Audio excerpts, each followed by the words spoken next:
Good morning guys! Welcome to our road trip serye. So habang nag-iintay tayo ng iba pa nating mga kasama sa tour, makipaglaro muna tayo sa mga kalapati. Nang makumpleto na nga ang group, eto na, lumarga na kami. Ano pa ba makikita mo sa daan kundi ang napakadaming bundok. Sabi nga nung tourist guide na ng asawa namin, ang Oman ang puntahan ng mga gustong mag-move on. Kaya habibi, come to Oman! Sabi nga ng mga broken-hearted, buti pa ang mga bundok dito, unending. Stop over muna kami dito sa dagat kasi kailangan namin magsabay-sabay papunta sa White. Sobrang linis ng tubig. Walang buhangin pero ang gaganda ng bato.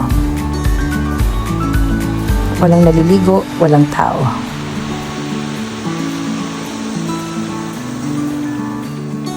And yun na nga, isa-isa na nagdatingan yung iba pa nating mga kasama. So, picture muna. Uy, wala pa tayo sa exciting part ha. Intro pa lang to. See you on part 2. Bye!